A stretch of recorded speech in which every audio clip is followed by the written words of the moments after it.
If bass are buried in cover and won't come out to eat your bait, stop trying to call them out. On your next cast, put the bait in the tightest, ugliest, most tangled part of the cover you can see. Brush pile, laydown, flooded bush, the middle of the mat, and give it a small twitch right there. Not near the cover, in it. That's the whole game with a covered up bass, and the reason nobody catches many is that they fish around cover instead of in it. That's the fix. Now let me show you the mechanism, because once you understand what's actually happening down there, you'll never fish cover the same way again, and you'll stop wasting casts on fish that were never going to come out. Start with what's happening when she's buried. A bass tucks into thick cover for one reason: safety. Once she's in there, the world outside that cover barely exists to her. Her whole attention has shrunk down to a bubble of maybe 2 feet around her body. Anything inside that bubble is worth reacting to. Anything outside it might as well be on the moon. That's not a metaphor.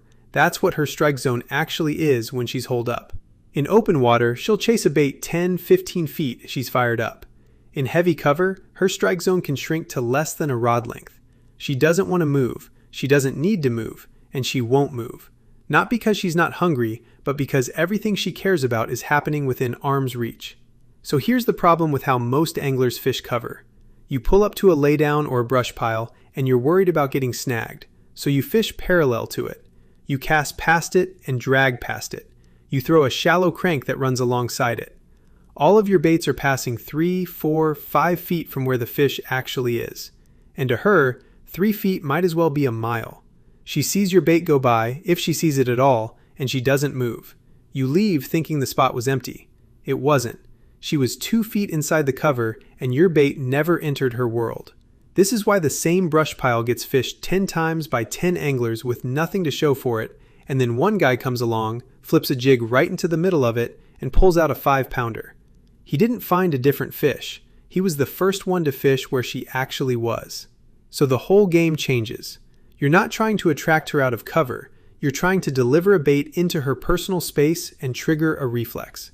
That means a few specific things about how you present the bait. First, get the bait into the cover, not near it. If you're pitching to a brush pile, your target isn't the edge, it's the thickest visible tangle in the middle. If you're punching a mat, your target isn't the open pocket next to the mat, it's straight through the thickest part of it. You want the bait to enter her strike zone bubble, and to do that, you have to accept that you're going to hang up sometimes. If you never hang up, you're not fishing cover, you're fishing around it. Second, small movements only. Once the bait is in the cover, a big hop or a long drag pulls it right back out of her zone. You want the bait to work in place. Small shakes, a soft lift and drop, a tiny twitch. You're not trying to make it swim. You're trying to make it live right in front of her face. A wacky rigged Senko is deadly in cover for exactly this reason. It sits and shimmies without moving anywhere. Third, she'll bite fast or not at all. In open water, a bass might follow a bait for 10 feet before committing. In cover, the decision is instant. Either your bait entered her zone and she reacted, or it didn't and she ignored it.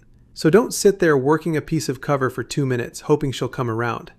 If nothing has happened in 3 or 4 twitches, move 6 inches over and try again. You're not waiting her out. You're hunting for the exact spot she's sitting. And here's the thing that ties this whole video to the follow and don't eat video, if you saw that one. That video was about a fish that would follow but wouldn't commit. This is the opposite problem. This fish isn't going to follow anything, ever. She's decided her spot and she's not leaving it.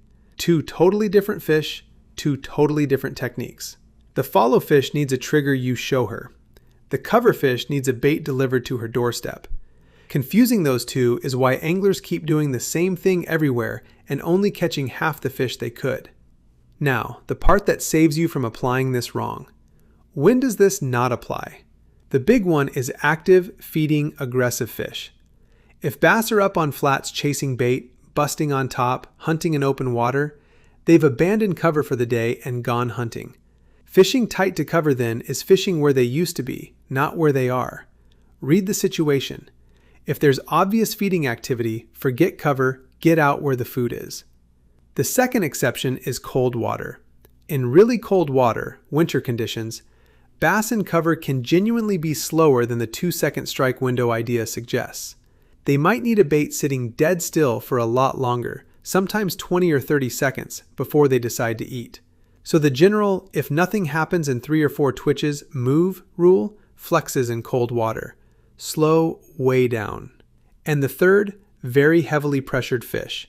On lakes that get hammered every weekend, bass in cover have seen every jig and every worm 100 times. Sometimes they're not in cover being lazy, they're in cover hiding from anglers.